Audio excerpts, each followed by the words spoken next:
A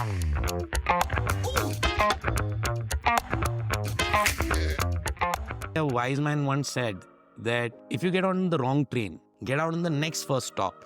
Because if you continue to grow further, then the cost of coming back will be very high. Obviously, he was not talking about trains. He was talking about life. So I remember you calling me in early December when you received your first term sheet and the company was not even formed. And I was wondering when we were discussing and you said no to them. How did you muster the courage to say no, that too to an institution? Let me share the first secret with everyone. So Anant was my first director, by the way, even before my co-founder came on board. How you got Kunal Shah on board? It was just a WhatsApp chat, 3 chats, 17 minutes. Wow. And that's all it took for him to put in his investment. We are now 130 odd properties. That's crazy. In about 9 locations. आप एक property हर 3 दिन में खोल रहे हो effectively. ये आप कैसे कर पा रहे? What's the difference between Virat Kohli and somebody who played Ranji and didn't make it to Virat Kohli's level? I don't think it's just talent. I think they are all equally gifted. What differentiates a Virat Kohli or a Tendulkar or a Dhoni is young or old is never on the hairstyle. Yeah. Right? So my hairstyle doesn't tell you that I'm not young. I'm still very, very young at heart, right? I always say this every time I speak about building out MakeMyTrip.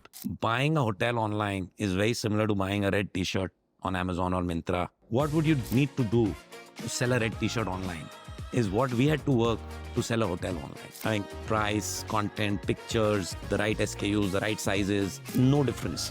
What would be a good way to book the cheapest flight or the cheapest hotel in MakeMyTrip?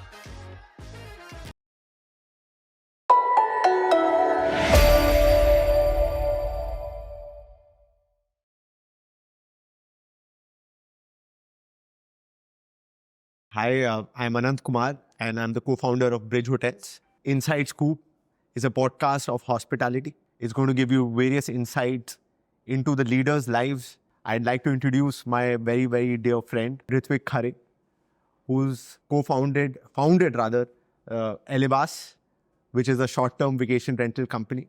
And I'd like Ritwik to tell us more about himself.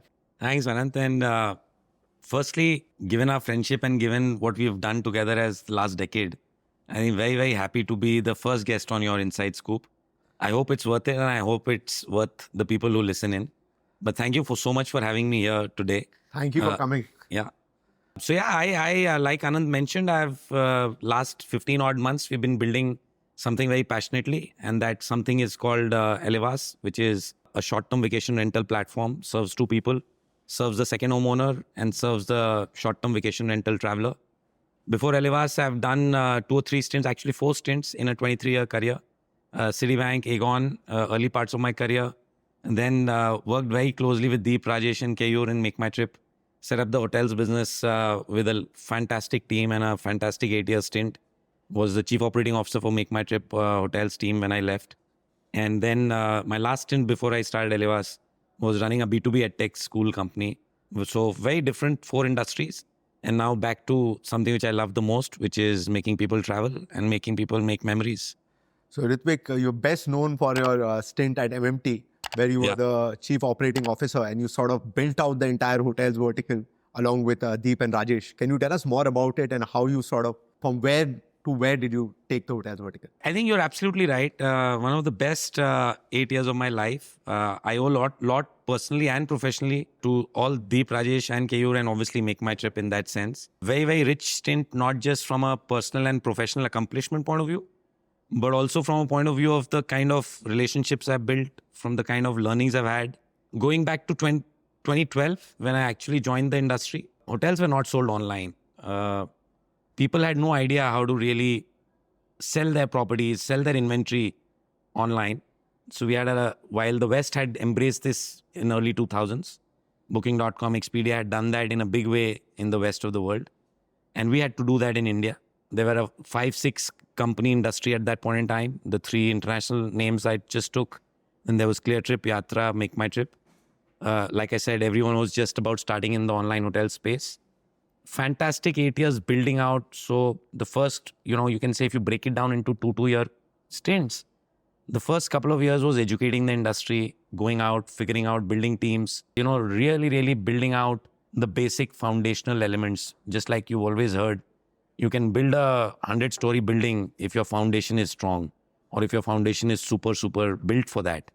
And that's what we did in the first couple of years. Sorry, I'm interrupting you, but Yeah. at that point of time, a lot of hotels must be operating on Excel sheets. Yeah, so absolutely. how did they list? How did you manage that? I think even Excel was a little, people were just giving out annual rates. Wow. The whole industry. I'll give you a small anecdote if we have time. Goa, we would get inventory on the 1st April and we would not get inventory on 1st October. So we had inventory only from April 1st to 30th September. And 1st October, there was something called charters, which used to come into Goa. Now we had to battle that. We had to teach the industry that why you need a mix, why do you need a pie, how do you sell online, what's the power that a traffic of an online company does. And I think given the brand that MakeMyTrip had already become on the flight side, things became easy. We did a lot of work, not just on the supply side. It was a 360, I would say, push supply, traffic, which is marketing and brand, and product, all three go together. And then you need to have a solid fundamental backend, which is your systems and which is your ERP and your literally your extranet for the hoteliers. But just to go back to the starting point, the first 2 years, I would say, were educating the industry. Next 2 were literally growth, fantastic exponential growth, not just geometric growth, exponential growth. Then the 2 years came as consolidation. I think the last 2, 4, 5 years for MakeMyTrip have been obviously really playing the role of an industry leader. And, so being proud to be a part of that journey. When I look back with a lot of pride, a lot of joy, a lot of satisfaction, and a lot of gratitude.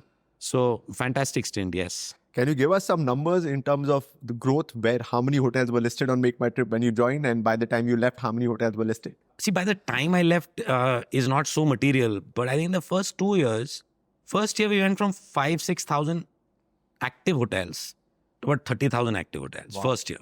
And then I think the second year, if I'm not wrong, we went from 30 to about 55,000-60,000 active hotels. We went from a business development team of 25 people to about 250 people. And it was a massive GTM in the market, partnering, again, going back to those 4 stages, educating and partnering the industry. And I would say educating and partnering literally. Educating sounds a little, little high-headed in that sense. But literally partnering and telling them why it's good for them, what's happened in the West, bringing those learnings, telling them why this is healthy and why it's good to have a pie which has 3 or 4 components, not just one component. So very exciting, very interesting. And that's how we, kind of the starting years were. A lot of things happened. If you remember the good old days, in the Ultracom, the second phase was all about growth. And the third was then consolidation. But in the growth phase, if you remember, we had to literally partner with hotels to see how we can offer the best offers to consumers. Because what was needed at that point in time, what was needed was to enable consumers to buy online. And to do that, you had to throw in a lot of incentives. You had to throw in a lot of, and you remember that phase. And, it was very exciting, in that sense. So you were sort of giving consumers discounts, luring them with offers. Yes, absolutely. There was a time, if there was a booking from an OTA, you would get the worst rooms. The rooms near the lift, the rooms with the worst AC, the rooms with the worst beds, or the last unrenovated rooms. But we had to work with the industry and show them that, look, online has a multiplier effect. Offline also has a good effect, but online has a multiplier effect. One person goes, has a good stay, puts in a review, it can go to millions of people. And that's when we said that, look, I'm not saying give us just the best rooms, but definitely treat the online consumer at least at parity. That was a small part of the education we did with the industry. You work with them to ensure that you give the right offers to the consumers. Bring all the SKUs. I always say this every time I speak about building out MakeMyTrip. Buying a hotel online is very similar to buying a red t-shirt on Amazon or Myntra in that sense. So if you're on the other side, which is you're a Myntra employee or you're an Amazon employee, what would you need to do to sell a red t-shirt online is what we had to work to sell a hotel online. I mean, price, content, pictures, the right SKUs, the right sizes, the right brands, the right description, the right content, and the right review count and the right number of reviews, good rating. No difference in selling a red t-shirt and in selling a hotel suite or a hotel room. That's amazing. Yeah. So a question I think the viewers will want to know, since you worked in MakeMyTrip for so long, what would be a good way to book the cheapest flight or the cheapest hotel in MakeMyTrip? Can you give us some hacks? See, I think honestly, flights is now very regulated and I don't want to get into details which I don't know whether I should share, but flights is very regulated. It's a very high rate parity regime there. Very akin to the extremely branded hotels like Bridge, etc., where you don't get discounts online. There, I think one should not hunt for discounts. One should hunt for great offers. One should hunt for great inventory. One should hunt for great, packages. But the minute you come to the 3-star, 4-star, 5-star good hotels who are willing to give some special consumer offers from time to time, I think two things which come to mind today. I'm not going back to 2014, 15, 16. Absolutely. It was a very different ballgame then. But in 2024, I think the best way to do this is either you be a flight booker, be on the same platform, or be loyal to one platform, whether it's whichever platform. But MakeMyTrip Black, for example, is a great option. If you book the flight on MakeMyTrip, you'll get a specific close user group discount. And then on that, you should figure out a way to have 2 or 3 good credit cards which are regular with offers, because those days of heavy discounting are gone. And rightly so, it's good for the industry because it's good for everybody in the ecosystem. And I think consumers also now have started valuing it. So these two, I think, would be great. And then watch out for their fests. I think the MMT fests, some of the other competitive fests of, I'm always a little biased towards MakeMyTrip, but, OTA fests, these are all great opportunities for you to make the most. So plan ahead. If you have and thankfully now hotels understand the value of refundable policies, non-cancelable, cancelable policies. So you can always plan your 31st December today. And I think that's the smartest way to keep booking your cheaper stays, etc. So if tomorrow there were to be an Independence Day sale and you have a plan to go on 31st December, I would strongly advise and urge you to do that. And obviously look for the refundable fare, but you'll get a great offer that way. So I think things have changed a little bit, but if you're smart with your finding out and your decision making, you can still grab a good deal. You had such a successful career at MakeMyTrip and you sort of mentored all of us, and we learned so much from you in the industry. And today, few people know this, but most of the OTAs are headed by people who you mentored. Why did you choose to shift to Lead School? Lead School was a startup back in the day and it was a big, big risk for your career. But why did you choose that? Question close to my heart, because I think it's shaped the way I am today, being on my own as a founder. While I've learned tremendously from Deep, Rajesh and Keyur, I've learned from the foundation that I got in the early days of Citibank, which I, again, value very deeply. But I think the Lead School stint also gave a lot of perspective, a lot of learning, and a lot of great insights as to how to build a company. So going back to 2020, when I wanted to, actually by 2019, I had decided that I need to make a move. And I was figuring out what's the best thing for me. There were two predominant thoughts. One is that I was wanting to recreate my early part of the journey at MMT again. Genuinely, hand on heart, I wanted to prove to myself that MakeMyTrip was not a, one-time blind arrow or a one-time shot or hole in a one or whatever, right? So that was one, to be very honest. I wanted to see, can I do this all over again? Can you call it self-validation? Self-validation, can I do it all over again? Was it just a tukka or was it just a fluke? And the second was that I started thinking that, look, in 8 years of passionately working literally day in and day out, no weekends, no traveling 20 days a month, making sacrifices and enjoying the sacrifice, just to be on the record. I thought that, look, my marginal utility to the company is now not as high as it was in the first 3, 4, 5, 6 years. And to be fair, maybe the marginal utility back to me was also not that much. So it just takes that realization at times that, are you getting enough marginal utility of your extra next month, next year, next day? And if I can't see myself doing another decade with a place, then I thought then sooner the better, right? Interestingly, I was reading something very interesting recently. They say a wise man once said that if you get on the wrong train, get out on the next first stop. Because if you continue to grow further, then the cost of coming back will be very high. Obviously, he was not talking about trains. He was talking about life. Right? So that, I think, goes back to some extent when I thought that now I can't do another 10 years. And I had a candid conversation with Rajesh. I have huge regard for Deep, Rajesh and Keyur, but I have a very different bond with Rajesh as well. And I said, look, I think the time is right where my marginal utility to MMT, and I won't feel happy about that. And to be fair, likewise, vice versa. So, and, I think I'm one of the biggest champions of MMT even today.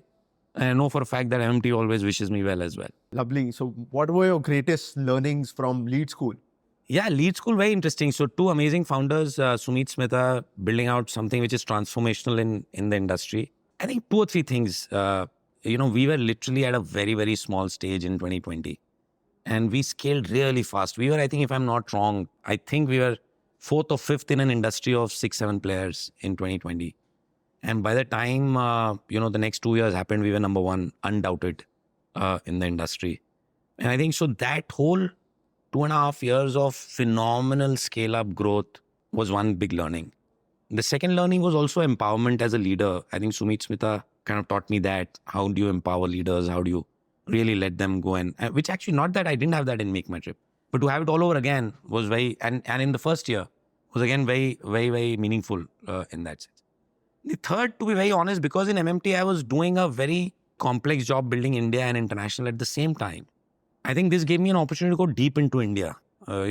We used to proudly say that in 2 years, we'd gone to 600 out of the 740 odd districts in India. Wow. With a school, with a lead flag. That is just phenomenal experience, right? Middle of COVID, and by the way, this is not a tailwind industry. B2B EdTech is about schools. Schools were shut. So this was a headwind industry during the COVID period. And it was just phenomenal how we were able to, marshal the troops to be on the day. I remember very candidly. And that's a learning for life. The day COVID first restriction went up, my team was at the school. And the next day I had to be at the school because I said, look, if my troops are on the ground, I can't be sitting pretty with a mask or in my balcony and doing calls. So I think that was a defining moment because COVID changed everyone's lives, right? And I think professionally also it had a huge impact on all of us. And yeah, so I think that's how the beginning and end of lead school happened for me.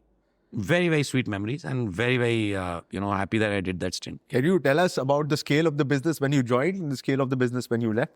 Yeah, so I don't know how much is public, but I think give or take, I think... Whatever is public. Yeah, I think it's on the ROC numbers. I think we were in early double-digit numbers on cash collection.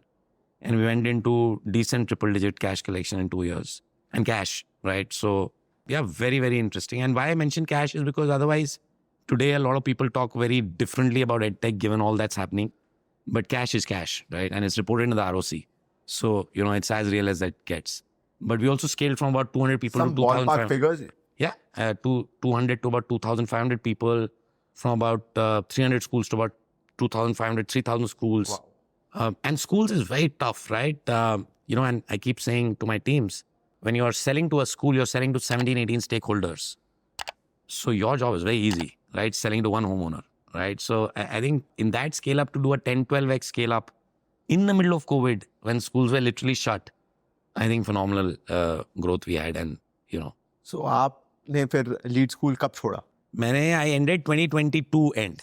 Tell us a little bit more about, I'd be very intrigued to know a little bit more about young Ritwik. Because आपने travel industry में गए, फिर आप education में चले गए, उससे पहले आप banking में थे. फिर ट्रैवल के बाद आपने इतना बड़ा रिस्क लिया, लीड स्कूल छोड़ के आप वापस ट्रैवल में आए हैं. तो थोड़ा young Ritvik, were you always excited about travel? Did you pester your parents for travel? Young or old is never on the hairstyle. Yeah. Right? So my hairstyle doesn't tell you that I'm not young. I'm still very, very young at heart, right?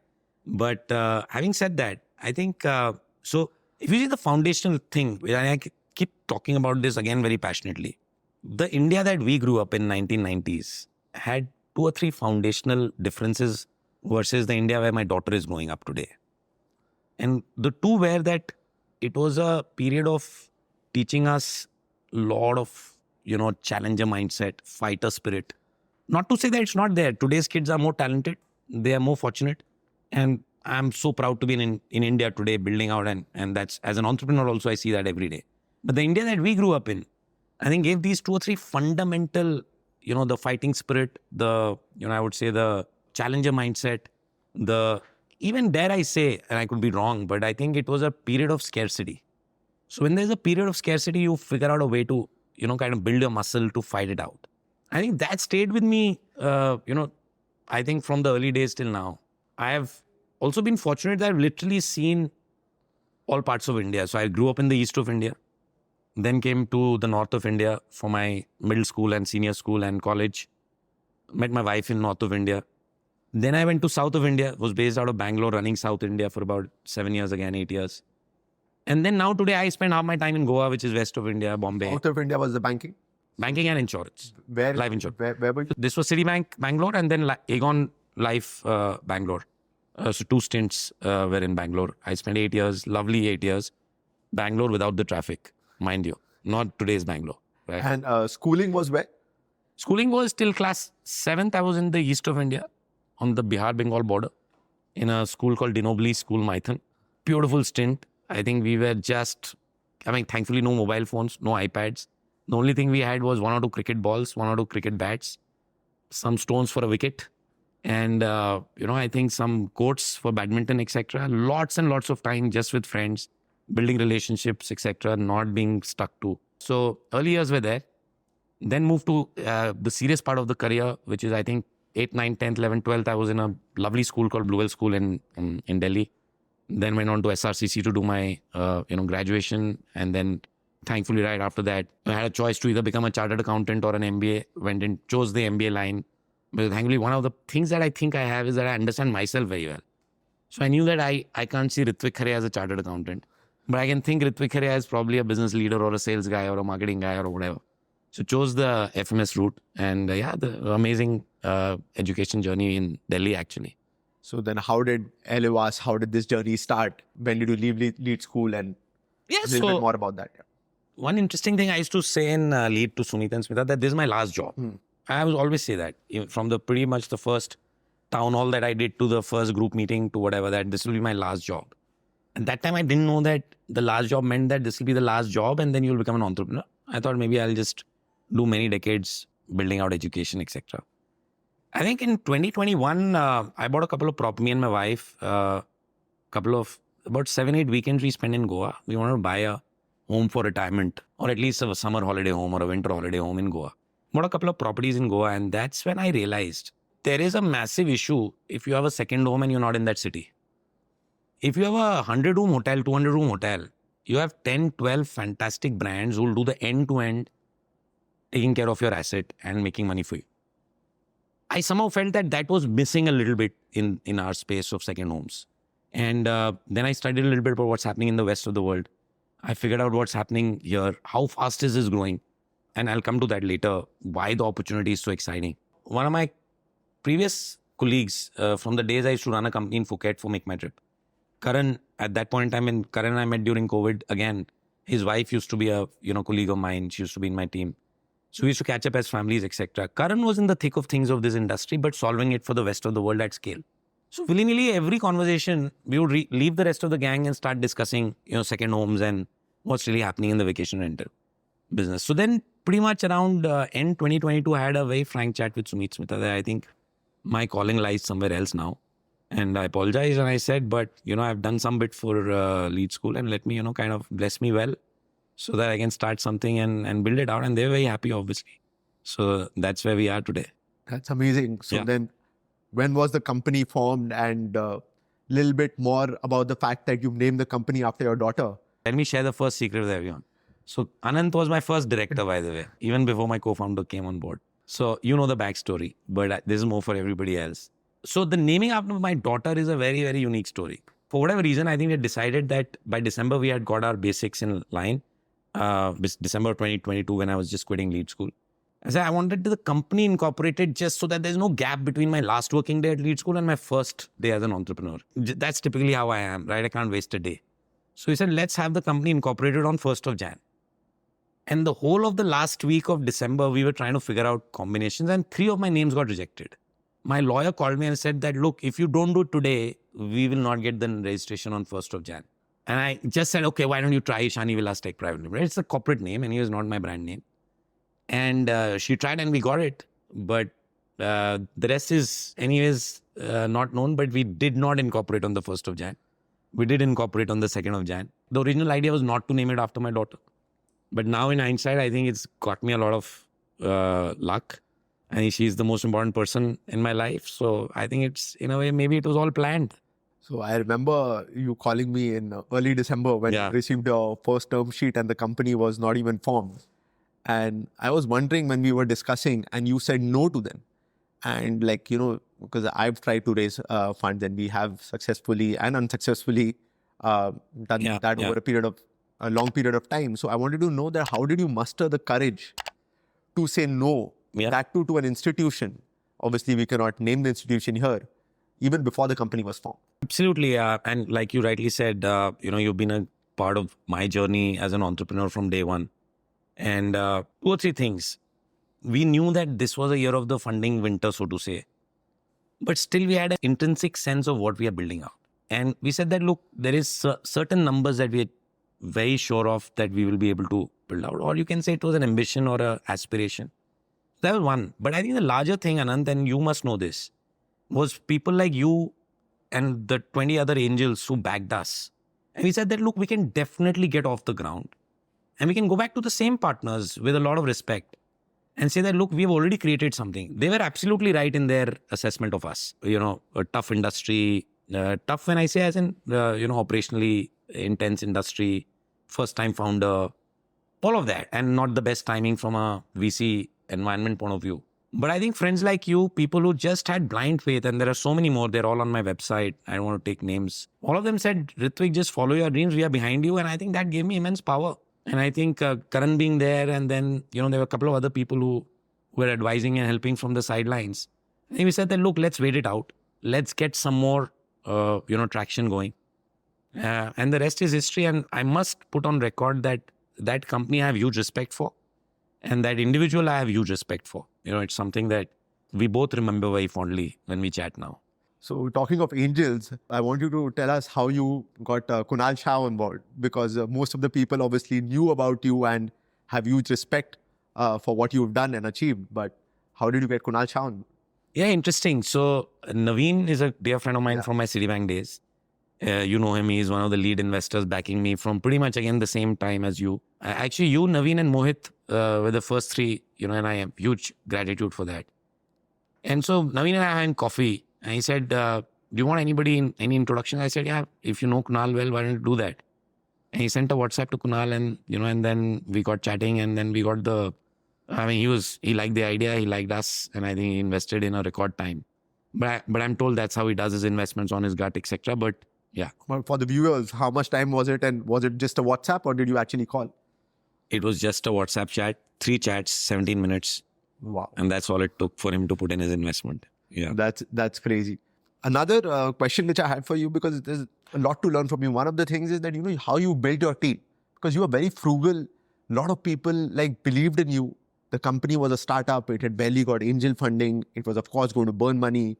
You got people like Karan Miglani, who's your co-founder, and he was, I think, heading product for TripAdvisor back in the day. Yes. So how did they all believe in you? How do you have this magnetic power of getting this entire superstar team to believe in the story and believe in the ESOP story rather than just the... That's something they'll have to answer. But having said that, I think we've been very, very lucky to get our leadership team. And for me, it was very important at that stage to get a core team which is willing to take a pay cut. And I stand by that even today. That if the core team is not willing to come to you for a pay cut, they're coming for the wrong reasons. Because then they don't believe that we can together create something which is transformative, which is huge, and which is going to win the country and the market. And we said that, look, let this be a litmus test. So my senior most 6 people, including Karan, have come at various large degrees of pay cuts, but with healthy ESOPs, ownership of the company. And hand on heart, I genuinely make them feel that they own this company. Or they are, as big a founder as I am in this company. And so it's been, I think, maybe you can say that it's been a lot of frank chats, a lot of vision sharing, a lot of credibility, maybe because of the past, maybe.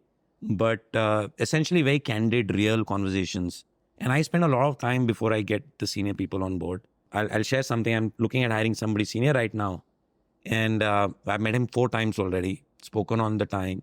And then I've told him we'll travel together for 2 days to one of my markets before I get you on board. Because it's important for you to understand me as an individual. And it's important for me to understand you as an individual. Because it goes beyond caliber. It goes beyond talent. It goes into really, can 2 people have 5 meals a day together? That's a very important litmus test for me. Can I have 5 meals with my key team? Day in and day out for the whole week, for the whole month. That means, yes, we can do something together. That means we can build something together. That means we can tolerate each other's good and bad days. And we can tolerate each other's good and bad moods. So I think that, is candid conversations, maybe some history, some real explanation of the vision. Maybe some of these, I don't know. The rest they'll tell you. What is your view on Narayan Murthy saying that people should be working 70 hours a week? My honest answer, I don't know whether they'll give me the laddu tomorrow in Independence Day celebration, is that we should work 80 hours a day, 80 hours a week, sorry. So I'm a big fan of really, really grinding it out. What's the difference between Virat Kohli and somebody who played Ranji and didn't make it to Virat Kohli's level? I don't think it's just talent. I think they are all equally gifted. Everyone who's played IPL, everyone who's played Ranji, I think they're all equally gifted. I think what differentiates a Virat Kohli or a Tendulkar or a Dhoni is the sheer work ethic and the sheer amount of dedication, passion, hard work. Now you have to decide whether you want to do it for yourself. Firstly, if you know that whatever you're doing, 70 hours, 80 hours, 75 hours, you're not doing it for ELIVAAS, you're not doing it for MakeMyTrip, you're not doing it for Lead School. You're doing it at the core for yourself. I think once you have that belief, the 70 hours is not going to be at all a pain. The second thing is enjoy what you're doing. And I mean this like, I travel today for the 20th year running, and I know I have only my wife to thank for that understanding and that support. 20 days a month I'm traveling. 20 days a month for the last 18, 19 years. But because we're always building out, whether it was banking, whether it was MakeMyTrip, whether it was Lead School, or now, obviously, when I'm building ELIVAAS, because I deeply believe in what I'm doing, I deeply believe in what I'm creating, and I deeply enjoy what I'm doing. And again, goes back to that same point. I'm working with people with whom I can have 5 meals a day and with whom I can spend 20 hours or 18 hours or 16 hours a day without getting into each other or onto each other's nerves. I think that's what then doesn't make the 70 sound like 70, right? It just makes it like another day, right? In that sense. So yeah, I'm a big fan in, in Basically, the 70 each hours. one should be enjoying what they're doing and they should know the purpose of why they're doing it. Exactly. And then the 70 doesn't feel like 70. You want more. So, Ritwik, can you tell us more about ELIVAAS if you can just dumb it down, that what is ELIVAAS, what market does it operate in for the viewers? Yeah. So firstly, because a lot of people ask me this, let me tell you, eventually ELIVAAS will go outside India as well. But for now, it's an India brand. So it's ELIVAAS. VAS comes from Nivas, your home. And Eli comes from elite, elegant, whatever, right? So elite homes is what we are all bringing out. We have another brand called Alaya Stays. Alaya is your home, again, with the Alaya, So we have two brands, one in the premium segment and one in the luxury segment. Both these brands are actually meant to serve two people. At the one end, they serve second home owners. We genuinely want to make asset ownership, second home ownership, absolutely hassle-free and pleasurable. Both are important. And pleasurable won't happen till it's hassle-free. So I just don't want to make it hassle-free. I want to make it pleasurable, and we'll talk about that. And then for the traveler, there's a lot of people who, along with great hotels, also want to experience great homes. So now for the great homes, while they want to experience a great home, they're going to travel with families, parents, kids. They want the predictability of a good branded experience.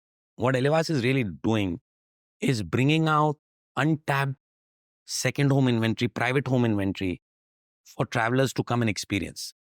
Even if you have 2 or 3 homes, you cannot have 300 homes, right? As an owner. Can you go and experience 300 different homes over the next 10 years, over the next 30 years? And I think that's what ELIVAAS is trying to bring.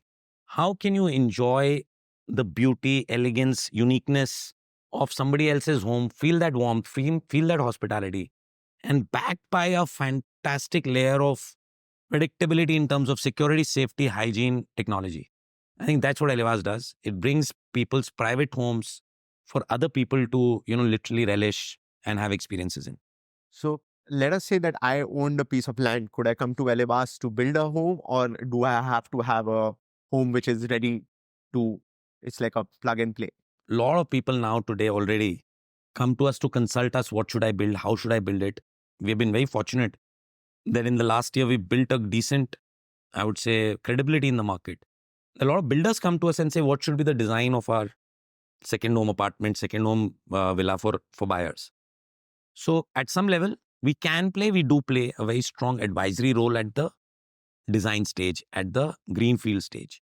But where we actually kick in, where our core competency kicks in, where we come in with all our might and all our power, is once the home is ready. So we work with partners to make it ready for second home rentals, for short-term vacation rentals. And that's how we then partner with them and then take their journey ahead. Again, going back to the point that I want to make it pleasurable and hassle-free both for the second homeowner. So let us say my asset is worth 10 crores. Yeah. Let us take Goa as a market, since it's your biggest market currently. What is the return I can expect? And Yeah, so she's, some parts, I don't know whether you let it out or not, but this 10 crore in India, real estate is very, very unique. The 10 crore is always made of a couple of components, right? So the good thing about your short-term vacation rentals is that you make a return on the whole asset value. yes, And we can always figure out, So firstly, short-term vacation rentals gives you return on the whole asset value as on date. How you got the asset could be historic, could be whatever, paid in, as a gift, paid in, through your bank loan, etc., etc. Post that today, and now we have 9 locations. We have about 140 properties and about 100 plus owners. You can expect anywhere between, depending on the location and the kind of asset, anywhere between 4 to 7% per annum as net return to you. that is amazing. But now here is the catch. At 4 to 7% net return plus a capital appreciation in real estate today of at least 7 to 10, 15%. And plus your own ability to enjoy that asset for 15, 20 days as a homeowner, serviced fully by a professional brand. That makes the overall return literally cross 15, 18%. And then the whole fact of the matter is that Indians love real estate. We are emotionally connected to this asset class. And, since you're buying it, you might as well have a partner with whom you can trust it for fantastic maintenance and making some money out of it in that sense. So as a homeowner, what will my cost be? How is there transparency in terms of maintenance? Because, I'll have expensive paintings, I'll have equipment in the hotel. So how do I? We say that, look, I again go back to the hassle-free, pleasurable, right? We want to make it hassle-free. We want to make it pleasurable. When can you make it hassle-free? When you literally do not bother the homeowner for anything. So what does a homeowner get bothered by? Plumbing issues, how much laundry is happening, deep cleaning issues, pest control issues, Wi-Fi issues, electricity bill payment, licensing, staffing, etc., etc. We say that, look, all of this is ours. You just have to get us the home ready, buy the first set of amenities, and get us the, we'll help you, but you have to get the license. Post that, you fill it, shut it, forget it. During our early days, there used to be an ad from Hero Honda. Fill it, shut it, forget it. What it meant was once you fill in the tank, it goes a long, long mile. Yes. So likewise, fill it, shut it, forget it, give us the asset, and then you need to just enjoy the returns and enjoy the experience when you travel yourself. I must add that a lot of our homeowners come after 3 months of giving us the asset. And especially if it's a slightly older asset, 2-3 years old, they just get bowled over by the experience they had before ELIVAAS came on board and after ELIVAAS came on. And this is an absolute honest experience sharing from so many of our owner partners. So what are they really getting? They don't get a single phone call. They get a check on the 7th of the month. And when they travel, they're bowled over by how their asset got transformed and maintained and so on. So it's a fantastic, literally we are trying to make that promise come true. I want to make it pleasurable for you to have a second home. So do I have an app where I can see how my home is yes, yeah. You asked about the transparency. So Karan is obviously, like I keep saying, Karan is one of the best product managers in the space of vacation rentals in India. We eventually will have 3 apps, but right now the first app we built out was for the homeowner. And the homeowner app now is currently 98% of our homeowners use our app on a monthly basis. There are at least 30-40% of our homeowners who come to our app at least once a day. Wow. Now, what the app does is it helps you monitor your property. It helps you monitor your business. It helps you monitor your reviews. It helps you monitor your customer experience. All of that in one mobile phone. And so one of the key core things we do is that we give daily time-stamped updates of their assets maintenance. We give them schedules of what's really happening with their property. And I think that gives them the biggest peace of mind. Your asset is in Goa, you're sitting in New York. You will know that yesterday, this was how deep the cleaning was, or this was how well it was done. Because on your app, you'll get yesterday's cleaning pictures and your maintenance pictures and so on and so forth. So small thing, but goes a long way. You will have full transparency. As a company, we are obviously backed by one of the best VCs in the world. So we are very high on compliance. So we are 100% transparent. Whatever we pay is all GST tax paid, whatever we collect rather. And that's another thing which the industry needed, 100% transparency. So all of that reflects on your app very, very clearly. Month after month, you can see the whole of last year. You can see the whole of next 3 months, 6 months, 1 year business on books.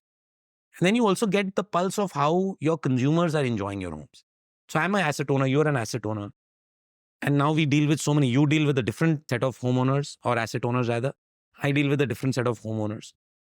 And one of the things I've realized deeply is that they get very happy looking at how the customer has felt at the asset. You'll resonate with The that. intangible, absolutely. So that also is the third thing we show, that look, this is how happy your customer was staying in your home managed by us. So each of these elements are the core of what we give on the app. And we are building out some more interesting stuff there, but I won't reveal that today till it is launched. But yeah, the app is a very cornerstone of our offering to the owner. So I'm talking as a homeowner right now. So like one question for me would be that how many years is your contract and how would I get an exit in case I wanted to sell my asset? And the follow-up question to that would be that if 100 rupees is the revenue, what is a percentage which I can expect from ELIVAAS? And the second question would be that what are the costs which I have to incur and what are the costs which ELIVAAS great. would incur? So all three questions, sorry. So the contract question, this I've been very, very clear about with my team from day one. And thankfully, they are all aligned. We said that, look, go back to the mission statement. Always go back to the mission statement. So my mission is I want to make homeownership pleasurable. It's like any relationship. Can I hold on to saying that, Anand, you've got to spend the next 5 years being my friend? I can't contract this. Absolutely. So I can't contract a homeowner whose asset is so dear to him or her to say that you've got to contract with me for a year. But yet, I also want to do justice to my efforts. So I say, look, let's keep it very reasonable. Let's keep a 1-year contract. But my effort during that 1 year is that you will not think of somebody else after that 1 year. And you will only think of ELIVAAS, because you can't contractually hold people back ever. Not just in life, not in business. So I don't believe in holding long contracts. I want to make it very pleasurable and hassle-free for homeowners. The contract is for 1 year. Zero cost you've got to bear. Any annual costs are yours. So any heavy repairs, any breakage in the building, etc., seepage, massive. Those are the only things you've got to take care of as costs. Effort even there is mine, my team's. Rest, everything else you can think of is borne by. So fill it, shut it, forget it, literally. You don't have to spend a penny. You don't have to haggle with me. Why did you spend so much on laundry? Why is the electricity bill so high? Why did we use 3 liters of soap this month? So on and so forth. Or why is so much pesticide being used? Why is so much, Lysol being used, etc., etc. We say that once you've given the asset, the entire, because that's also the fundamental thing of making it pleasurable and hassle-free. The minute I get into that discussion, it will not be hassle-free, it will not be pleasurable. And I think that's what we do. You can expect a 50% give or take of the revenue without any further costs. All the costs are mine after that. And there's another beauty in this model. The beauty is that I'm putting my money where my mouth is. So if I don't do business in a month, my costs are fixed, more or less. Most parts like salary, etc. is fixed. We are motivated to win together. But if, God forbid, it's a bad month, I lose. So I think what more does a homeowner want? That here is a partner who's fully aligned, whose interests are fully aligned with mine, who's as transparent as it gets, and who's giving me, money for enjoying my own asset. So what's the manpower per villa which you are currently operating at? Let's take Goa as a market. See, we are very heavy on service. Very, very heavy. You can go and read up any review on ELIVAAS. You'll find a 5 on 5 score. Wow. And very rarely will you find a 4 on 5 or a 4 on 5. Why does that happen? Because we take extreme care of our guests. We are obsessed with the customer as well. Just like we're obsessed with the homeowner. Actually, we are more obsessed with the customer because that is also serving the homeowner. Because I'm obsessed with the customer, I'm at this stage a little overstaffed. But I'm building it out in a way where technology will kick in at the right time. You can say about 2 people per villa is what it takes. Villa of 4 rooms, give or take. Another thing which I wanted to now understand is from the consumer's perspective. So from the consumer's perspective, he has, like you say, that you're building the Marriott of the homestay industry, right? So why should someone stay at an ELIVAAS, then let's say stay at a Marriott in Goa, or let's say a Taj in Goa or a Hilton in Goa? So 2-3 things. Firstly, I use this only to inspire people that I'm building a Marriott. They are the gods of the hospitality industry. And we have huge respect for what they've done over the last century and a half. So this is more to inspire the teams that, look, let's learn from the best in the industry. See, today what's happening really in India, and there are 2 reasons for that. The number of highway kilometers we built in the last 80 years, we are building in the next 10 years.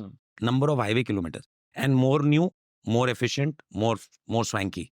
You've seen the new highways, right? And your properties are at the best of these driving destinations, Rajasthan, etc. So highway growth, we want to double our aircraft count over the next XYZ years, 5, 6, 7, whatever that number of years is. What's going to happen?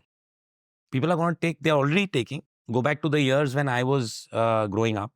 Used to take one holiday a year to our nani's house or dadi's house. Today, everyone in my team takes 6 holidays, 7 holidays, 8 holidays a year. So what we know that some holidays you'll do in a hotel, some holidays you'll do in a unique homestay, some holidays you'll do in a villa. So firstly, this industry is growing. It's not as if we are competing for a hotel versus a homestay, etc. People will do both at various times, depending on the use case. So if it's a couple, they'll love and go and enjoy a nice hotel room. If it's a family, they might consider a home and a villa because they want the living room, the private swimming pool, etc.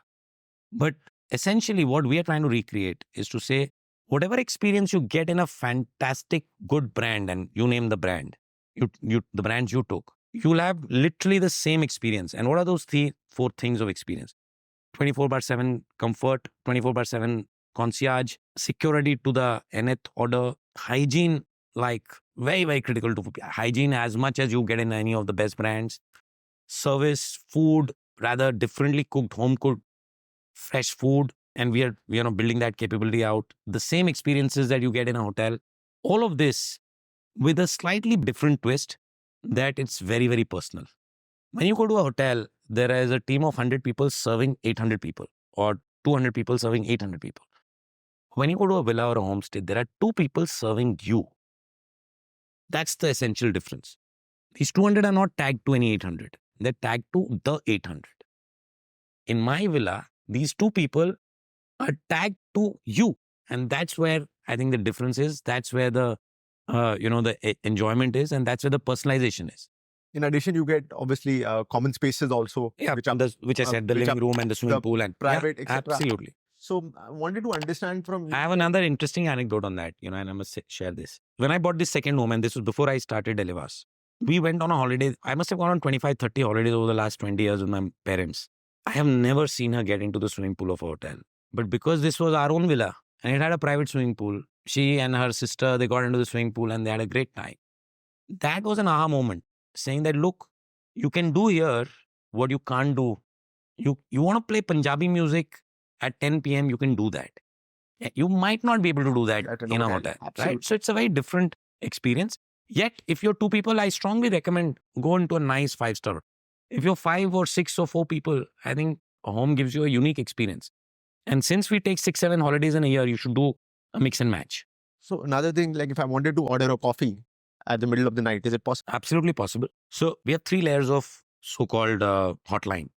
First is your caretaker. He's the first line of defense.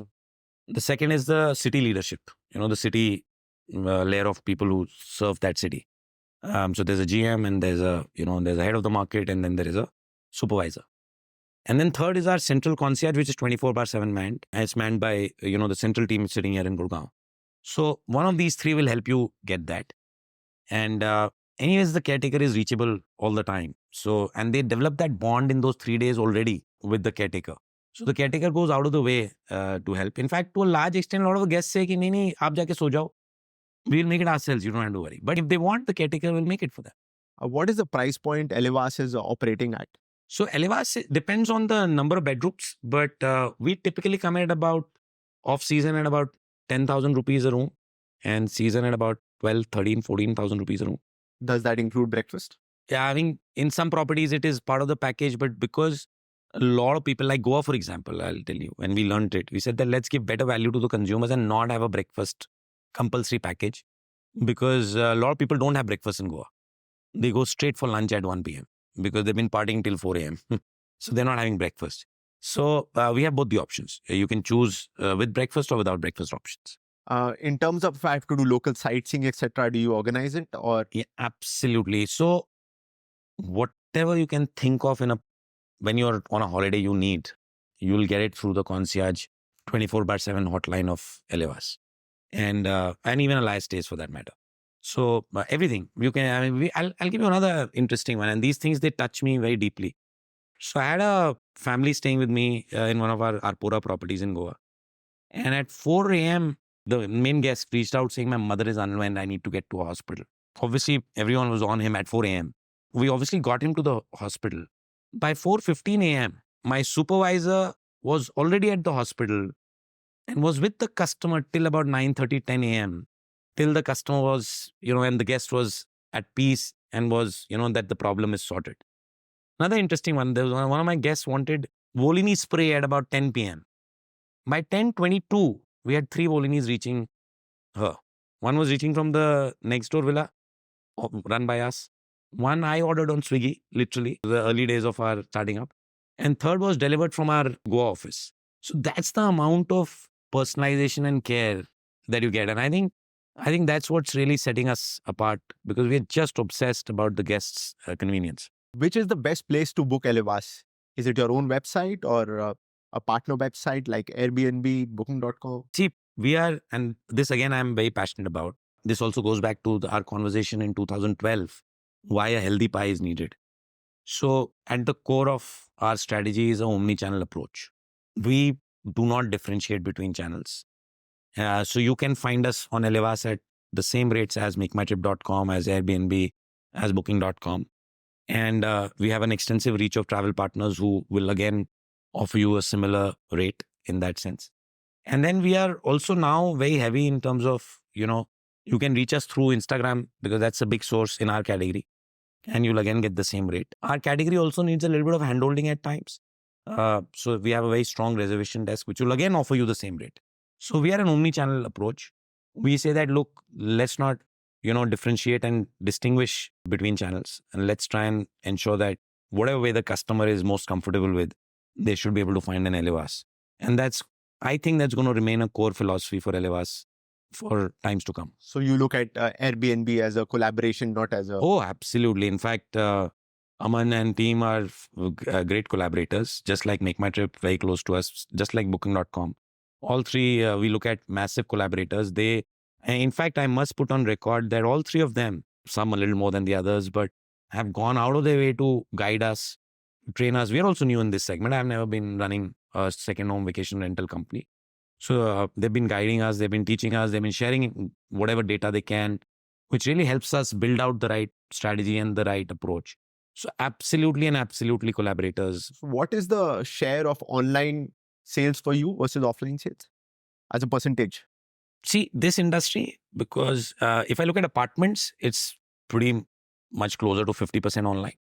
If I look at villas, because it's a complicated, high-value transaction, it's more like 1/3 online. And offline then has various components of sale in that. Which will be your direct? Direct, agents, reservation desk, so on and so forth. But your direct must be growing every month. Yeah, definitely growing. But like I said, again, it's not about that being the objective. Because it has to be omnichannel. Yes, it has to be omnichannel. Let as many people discover us. Let as many people experience us. I am, if you see my career, I've always believed very heavily in B2B partnerships. Yes. Business to business company partnerships. How we built it was a different B2B partnership at that time. And so I firmly believe that we cannot and should not ever be channel biased. We are channel agnostic. We are omni-channel. And we'll always hopefully be like that. So let us say I am a consumer who's looking to go to Goa. I have various competitors in the industry. To name a few, like Stay Vista, Saffron Stays, and Alohono. Why should I stay at ELIVAAS over another short-term vacation rental company? Why choose ELIVAAS? See, firstly, all these three companies, I think they're visionaries. They started like literally some of them more than a decade back, one half a decade back. And what they've built is phenomenal. I think one with us, maybe it's a full stack. And I don't like talking about competition as much, but at least I can say what you'll get in ELIVAAS. Absolutely. You'll get a full stack experience. You'll get a experience what you have been used to in a luxury 5-star hotel. You will get an experience of the uniqueness of each asset being different. I really want to track that one customer of ELIVAAS over the next decade who stays in 200 of my properties. And I want to interview him or her eventually and ask her that, did you feel that 200 experiences were one different than the other? Because that's where a home business is different than a hotel business. And that's the vision. That's the ultimate goal. That can I get travelers to stay at an ELIVAAS experience after experience, stay after stay, and still come back. And pretty much like Bridge, I've stayed in so many of your properties. I can't say one is at all comparable to the other. And that's what we want to bring in the home space. And that only people like us can bring.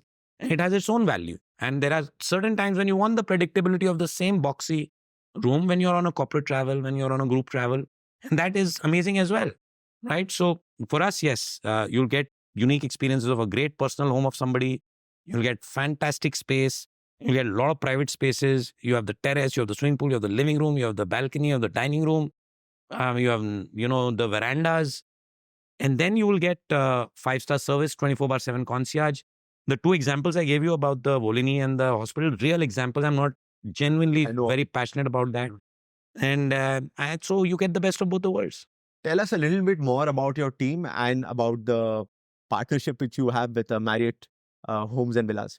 See, I'm fortunate, like I said, that my core team is 3 or 4 leaders other than me and Karan.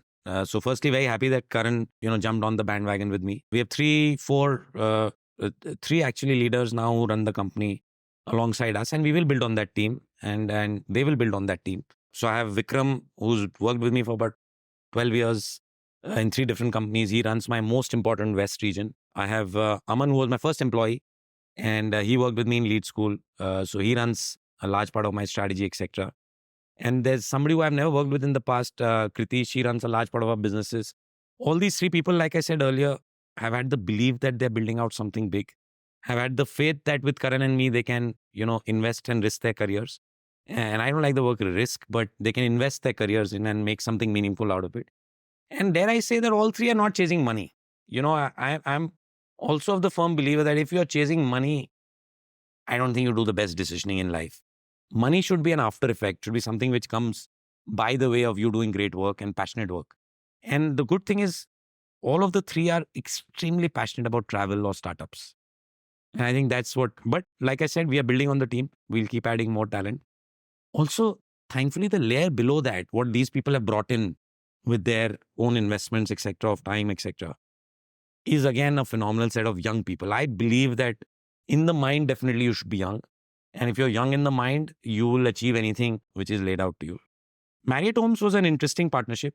Marriott Homes is something where we are listed. They understand the power of the home segment, and they understand that they need B2B partnerships in that.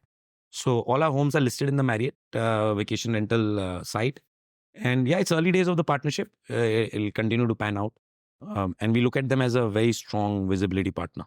तो अब कितने I think 2 साल हो गए business खोले हुए नहीं अभी नहीं इनकॉर्पोरेट जैन में हुई थी. Karan joined on 1st April 2023.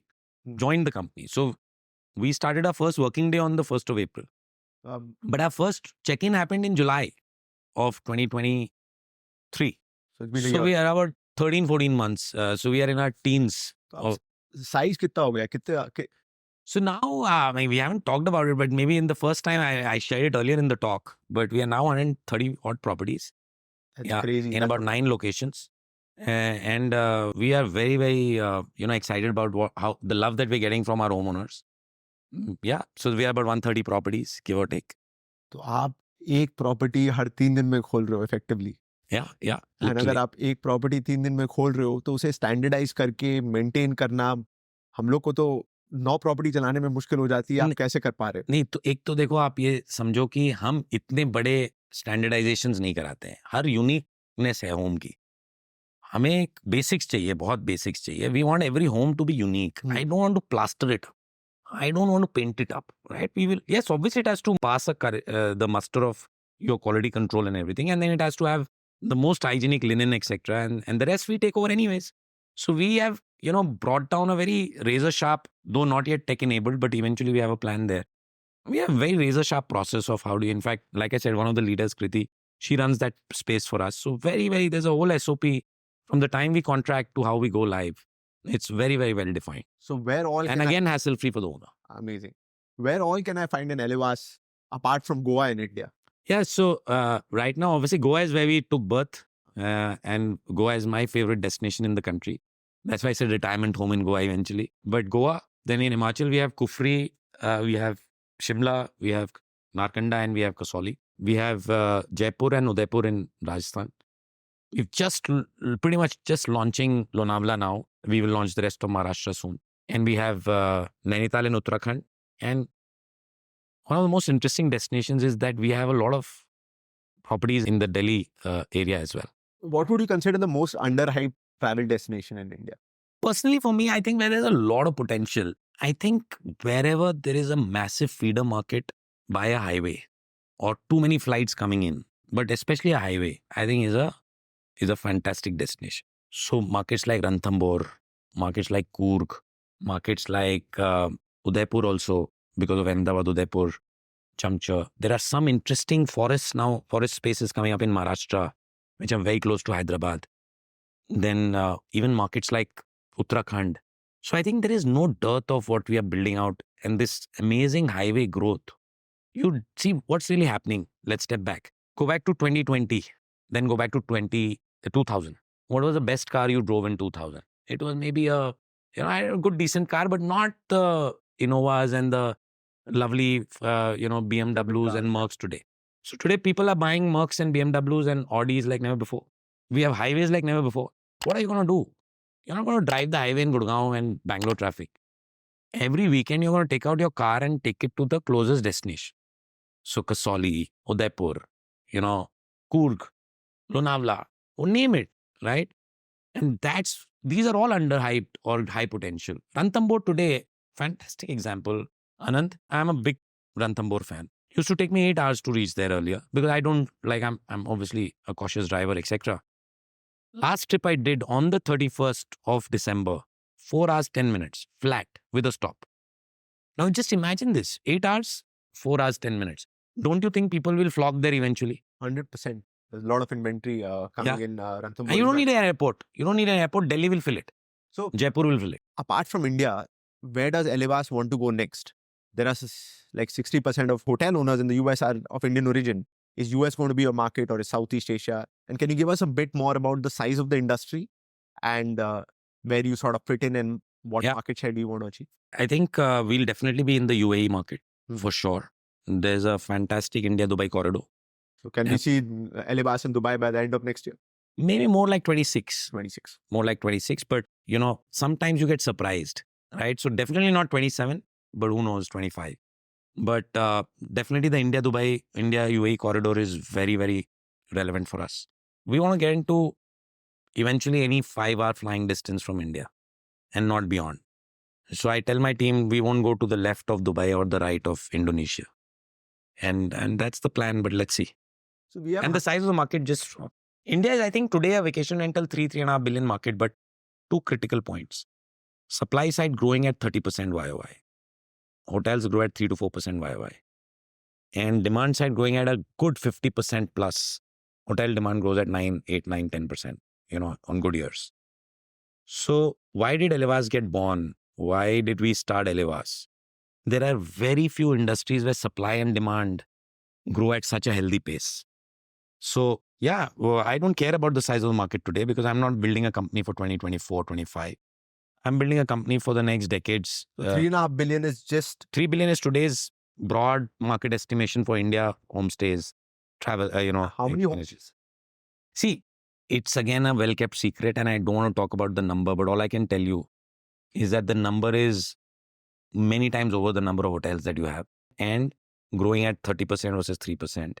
I'll give you another number, which is that in 6 or 7 markets that we've studied, RERA has 100,000 plus under construction apartments and villas. RERA, registered. I don't think it's about how big the market is. It's as big as you can, manage. It's about your capability and your tech enablement, which can help you get there. So as a developer, if I'm building a township, can I tie up with ELIVAAS? We have already. We've tied up with 7, 8 at design stage. Tied up with one amazing property right now in Goa, which is not even started digging. Bhumi Pujan nahi hua. It's a greenfield. Greenfield. Somewhere they're on the possession next month. So absolutely, developers are, choosing us because they know that their property and asset will look fantastic 5 years down the line. And for their brand, there's nothing more important than that. So, and what are the advantages? Do I sell better? Actually, 2 things. Developers are in any business is a going concern. So developers are not doing one project. Developers are also doing projects for the next 100 years. DLF didn't get built in 1 year. Lodha didn't get built in 1 year. So every developer has an ambition to build a century-lasting business. So if the first project is not going to be maintained fantastically 8 years down the line, their 8th project ain't going to sell. Yes. So firstly, we bring massive value by maintaining your asset as a fantastic thing. Secondly, look, you need a branded. Today, like I said, if you have 200 rooms in a hotel, you will have 10 fantastic brands to take care of you. Or you have a 30-room property, Bridge is going to take care of you. But who's going to take care of 2 rooms? Who's going to take care of 4 rooms? That's the service we bring. And when we do that, it helps the builder say that, look, it is genuinely going to be pleasurable and hassle-free for you. We bring the whole suite to you together. No, typically there are 160,000 odd rooms in the branded hotel space currently, going up to, I think, about 250,000 in 2027. That's what the estimate is. In India? In India. 160 latest? I mean, at least when I was tracking it, yeah. Give or take. Give or take. Give or take, yeah. Marriott has 25, 30,000, I think, or something like that, yeah. Yeah, 5-10% up or down. Yeah, yes. So want to understand that what is the equivalent in terms of the branded short-term vacation rental space? By room count, I think in the branded space, I would say about not more than 15,000 rooms today, but So growing very healthily. 5,000 villas? Yeah, give or take. Give or take, in the branded space. And what would be the, let's say, the top 5 companies in the space in terms of assets? The 3-4 names we've taken, yeah, they're all great. They started, ELIVAAS, exactly, yeah. They're all, I think we are learning from them. They are many years ahead of us. They've done a great job and we get inspired by them. So, yeah. Interesting. So can you tell us that in terms of your fundraise, how did you become a part of the search program? And are you raising another round? When do you turn profitable as a business? I think somehow through some connection, Surge team had reached out to us. And we kicked off a fantastic camaraderie in the first call itself. And, after 3-4 meetings, we had a, term sheet from them. So, and I can't underline more. This has been one of the best decisions that we took to get onto the search program. It's phenomenal learning, phenomenal partnership, phenomenal networking. And more importantly, what I've said in 1 or 2 of my LinkedIn posts as well, Surge gets you distilled learnings of thousands of founders into, a program that they run for you. And I think that is immensely valuable. It will never be industry specific. It will never be your company specific. But the rules of building a large, scalable company are generally the same. I think that there is nobody better than some of these folks. Because they've seen it founder after founder, founder after founder. The 3, 4, 5% successful ones. And more importantly, the 80, 90, 95% unsuccessful ones. That learning, I think we can't get in a nutshell, in a capsule anywhere. So I think that's been very, very important. Can you give us the 3 top learnings from the program, if you may have, or even 1 or 2 you would like to share? One of the key learnings that we had was that you've got to spend a lot of time building teams and hire absolutely the best. Not to say this was not known earlier, but, I think that was something which was reinforced in a massive way. And dare I say that one of the things that we've realized while being at the program is that if somehow it's not working out, you've got to change things fast, right? So speed while you manage people is very important. Second, I think this whole thing about being obsessed with the customer. I think we all know it, we all hear about it, but when you hear it from company after company's learning. And third, more importantly, in today's environment, a lot of learning around financial discipline and building an org while being financially disciplined. I think all of these 3 would be my top 3 takeaways, but many, many more. Just the sheer amount of networking and the power of networking and all of that, I think is immense takeaways from the search program. So are you in the process of raising another round? We will eventually, yes. And when do you see the business turning profitable? See, the good news is that we are at most property level, we are profitable. At each property level, by the 3rd month, we get profitable. And so we are not in a damn hurry to chase company profitability right now. It will take its, time, but I think in a couple of years, India should turn profitable for us. And can you share some unit economics? 3 years, 4 years, maybe max. Can you share some unit economics of 1 villa? See, a large part of the cost goes into manpower, electricity, and diesel costs, some laundry expenses. And all of this put together comes to about, give or take, we are able to retain 10-12%, which should be a fair, but eventually this 10-12% is at a villa level. Eventually you take this up to 15-20% so that you can take care of marketing costs. But 10-12% is reasonable for an owner to give somebody to run their asset in that sense. I think it's a very fair amount. A typical hotel management company is charging 7-8% of the But here we invest a lot in Yeah. terms of saying that if it doesn't go well for you, we are taking the brunt. Yeah, Slightly different more. Yeah. Yes, but there they have no cost on their head. Here you have Exactly. all the cost on, costs. Yeah. on your head. So Exactly. that's why it's a very, very fair Yeah. business. Wanted to understand from you that apart from Goa, because Goa is a large market in India, which is going to be your second biggest market in 2024-25. In 24-25, second biggest. See, all the next few are very important, right? So Himachal is big. Uttarakhand is going to be big for us. Rajasthan is going to be big for us. Even the cities, Delhi NCR is going to be big for us. We are going to have a presence in Maharashtra is going to be very big. But I'm talking about it takes always Goa as a head start, is a year ahead of the others, or at least 9-10 months ahead of the others. So all of these are going to be big pockets. We haven't yet launched South. Eventually we will by the end of the year. And we have to go to the East as well, Northeast, East. And so we want to be ensuring that you want to, 30, 40 destinations across 20, 30, 50, 100 properties.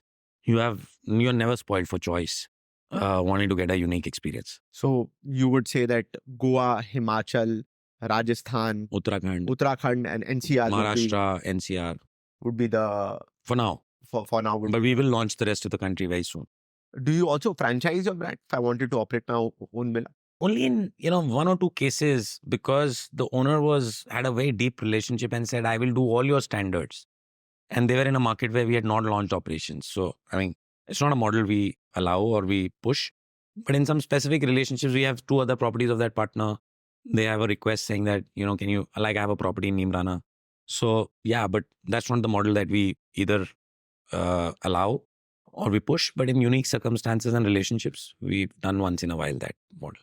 So as an owner, the vision there is that eventually let's open that market anyways. Yeah. If there are owners in a particular, all we need is 10 properties in a market to be able to run that property market well. So, yeah, I mean, there's no reason why we won't launch that eventually. Interesting. So that could be a franchise, could be a way going forward. And like we're saying that 10 franchise, not now, but maybe later. Let's see. I mean, I never say never, but as on date, not very keen to do that. What's your favorite brand in the hotel industry? Is it Marriott, Taj, or Hilton? See, thankfully, you're asking me after my MakeMyTrip stint, because then I would have said no comments. Yes. But it's not about favorite or not. I have huge respect for Taj, Indian brand, great company. I'm a staunch Hilton loyalist. I love the Marriott brand. Yeah, so for me, I told Zubin the other day when I met him, I'm a staunch Hilton loyalist. Get more hotels in India. I think Zubin is going to do a great job with Hilton. Absolutely. Yeah. Tied up with him as well. What about Hilton? And what about the loyalty program works for you? And are you going to be starting a loyalty program in ELIVAAS? Yes. And are you going to take some learnings with you from it? So firstly, we are very different from a loyalty program in a hotel. So we are still doing something which is very meaningful for the guest. Core of, what are the most successful loyalty programs in the world? Airlines, hotels, maybe a couple of other, I don't know. But these 2, we all know, are the most successful loyalty programs in the world. What is unique to both of them? First and foremost, don't think the customer not intelligent. Give real value. Second, make sure that once they are loyal to you, they feel the status different. So I think these 2 principles eventually, but our industry is slightly different. And I don't know whether we can think of 60 nights in an ELIVAAS in a year for you to become a diamond on Hilton or a, the top tier on Marriott, etc. We'll have to think of it very differently, right? And we are devising that. We're doing a lot of focus group discussions, talking to a lot of our customers. When we launch something which is meaningful for people and real value. And that is going to be the core. It's the same thing in airlines. You are a Vistara or an Emirates top tier, you will feel the difference. That's exactly what you should do with your loyalty program. Amazing. So, Ritwik, other than work, what keeps you busy and what are your sort of hobbies? Do you like reading? Do you like other than work, I think other than work, ELIVAAS keeps me busy. Right? But no, right now, honestly, I don't have the time for anything else. I'm taking a very short, and obviously you know about it, short break right now. I think after the whole 14 months, a little bit of 3-4 days away. I did take 1 day off about 2 months back. This time my daughter's not had a summer vacation. Hasn't had a summer vacation with me. I think other than this, just spending time with my daughter, reading up a little bit. I don't read books as much as I read articles, etc.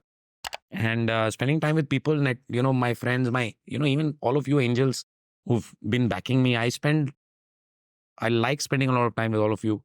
So yeah, spend time with people, spend time with my daughter, spend time with my wife, doing a little bit of travel once in a while. And rest is all right now for the next, I think, half a decade, at least, if not more, into building out ELIVAAS and ELIVAAS days. So the boss you've learned most from? I think very different things. I've learned a lot from my first few bosses at Citibank. I think foundationally, Citibank was extremely critical. But because it was all in Citi, used to have this rotation thing. So you didn't work with the boss for more than 2 years.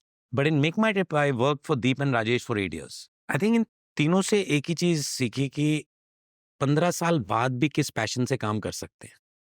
15 साल हो गए थे दीप को, राजेश को, केयूर को, having run MakeMyTrip. When I joined them 2012, 13 years or 12 years after the company was started. तो 12 साल बाद वो पैशन रखना उसी अपनी कंपनी के लिए is something which inspires me till today. अच्छे लोग कैसे हायर करना है और उनको कैसे वेल्थ क्रिएशन कराना है, उनको कैसे इन्वॉल्व रखना है, how do you make them feel like owners was the other big learning, right? And and obviously strategic thinking. I think because I've worked so closely with the three of them, I have imbibed so much that what is the difference between tactics and strategy? What are some of the battles you can't lose and what are some of the battles you should lose or you should be okay losing? So I think all of that has become very, very strong foundational elements as I'm trying to build something out at ELIVAAS. Your top 3 ELIVAAS properties, if you would like to share. Yeah, that's interesting. Top 3 properties. I think it will be tough for me to mention that because I have 100 friends in my homeowners. And whose name do I take? Whose name do I not? And by the way, I genuinely believe it. I have stayed in at least 20 of my properties, not more. And each of the stay has a unique. So I'll tell you one example. So there's this property called Blue Doors. The terrace of that is my favorite. The study cabin of that is my favorite. There's this property Glass Villa. The courtyard of that is favorite. There's a property Oasis here. The terrace courtyard or the swimming pool is an amazing piece.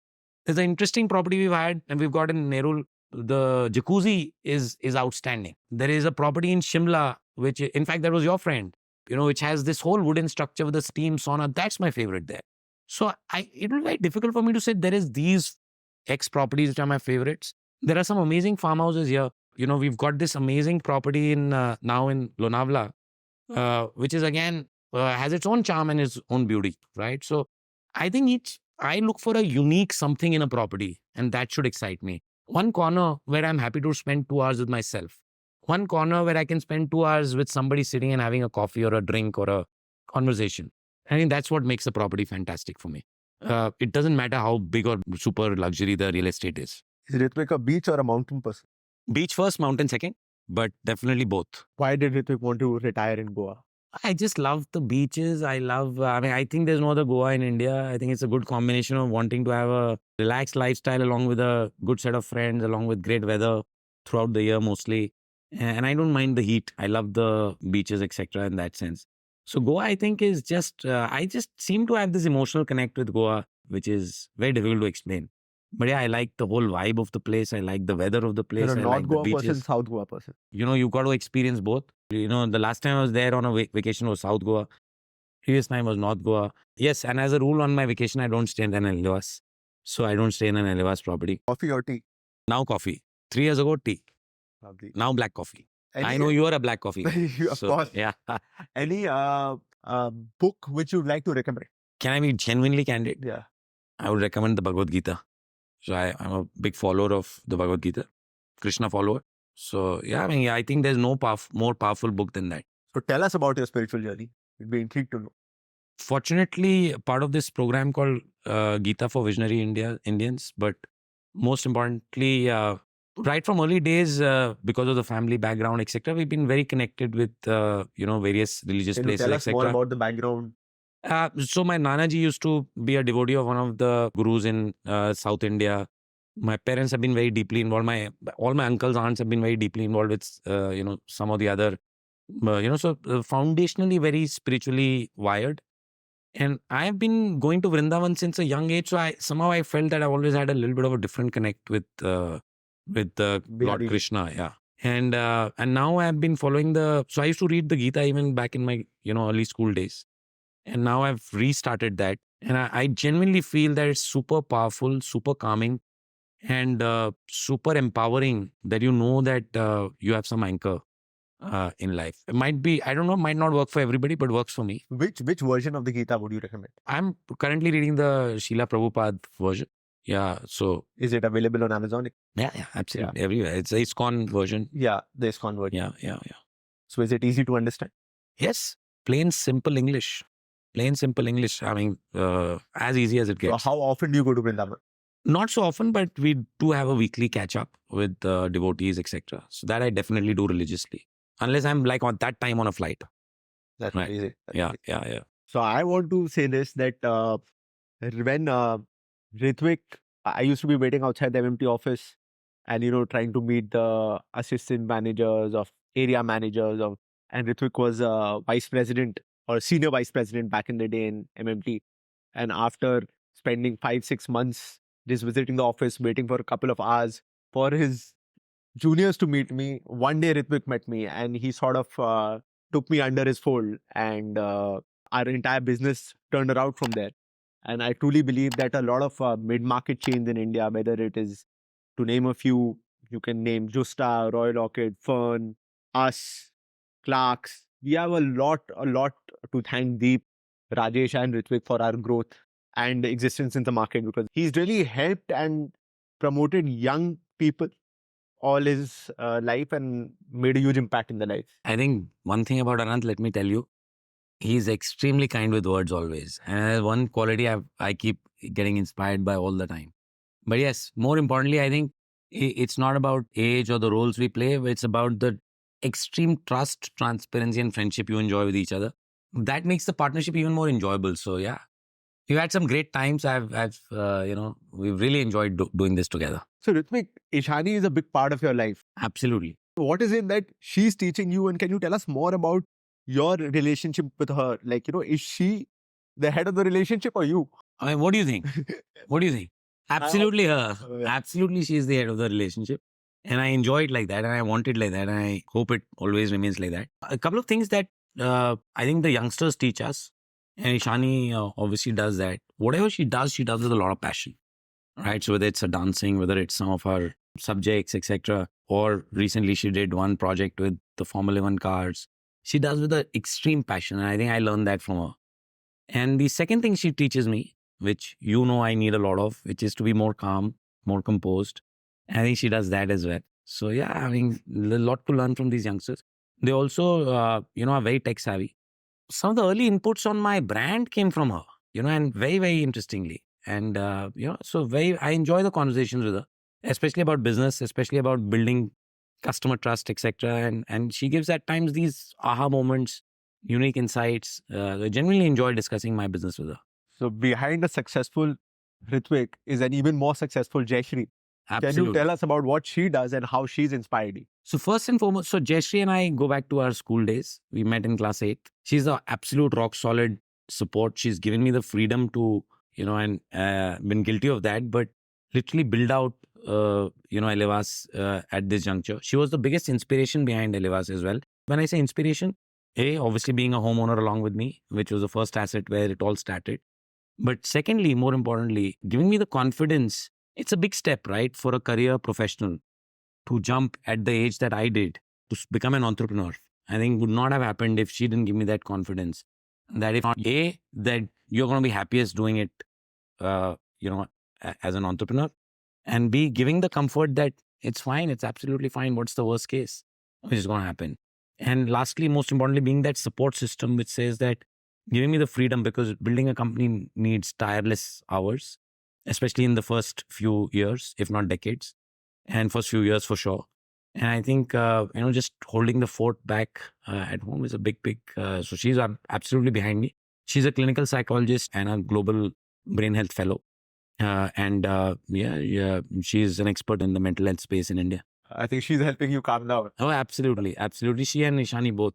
And a lot of my colleagues as well, they play a lot of role in trying to get me to be a better version of myself every passing day. Have you ever thought about going for executive education now in the middle for short courses, etc.? Not for myself anymore. Maybe I will, I don't know. But definitely I want to do that for hopefully we'll reach that stage where for my key folks who really are building this with me, built this with me from day one. Definitely for them at some point in time. And why not? And not to say that I don't It's just that I don't see I can take out time for the next 3-4 years, and after that, time will tell. You know, you mentioned that you travel 20 days in a month. So any travel hacks which you use, which you would like to share? So if I'm traveling to a location where there's no ELIVAAS, I try to look for a brand that I can trust. I also obviously choose my airline very wisely. That's a very important part of my travel hack.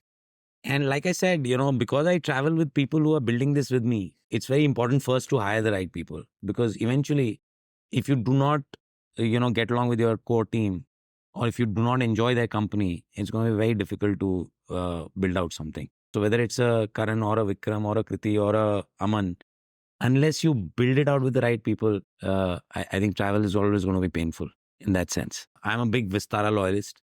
And again, goes back to loyalty plus this thing, they give you that extra weight, the extra waiting time, the extra, less standing in queues. India is always all about queues because we're such a growing economy. So yeah, I mean, that's the advantage of being with one airline, so that they give you certain privileges which helps make the travel easier. So where do you see the white spaces in hospitality for a 22-year-old wanting to start their entrepreneurial journey? So I think, there is no better time to be in India, right? That we all know. We are like literally growing, super fast, land of opportunities, land of great talent, land of great ecosystem which is supporting entrepreneurs. And I think that there the government is doing a great job as well. Hospitality and travel per se is going to see a massive 2-3 decade boom, if not more. And I think anything you pick up in hospitality, if you do it right, is going to be having a fantastic space. I'm going to answer this slightly differently. I think whatever you start, whether it's your job or whether it's your, own venture, unless you identify with the problem and unless you enjoy building the solution very, very passionately, I think it's meaningless. So I'm not going to say this is the thing you got to build out. But otherwise, there's massive stuff which is going to happen on the AI front. There's massive stuff which is going to happen in how you, bring back effective hospitality solutions. But essentially, at the core of it, unless you're passionate about any one of these problems within the hospitality space or the opportunities within the hospitality space, I don't think you should get there. Any competitor property you wish ELIVAAS had? I think some of the homes which Ama has, some of the homes which Lono has, they're amazing. Lono's company builds a lot of great, lovely villas. They're outstanding. So, COVID sort of did a complete reset of the industry. How do you see hospitality owners change and the industry change from then to now? See, firstly, what did COVID do for all of us, especially the hospitality industry and the travel industry? What it taught us that if we can survive that, we can survive anything. Ultimately, at the core of it.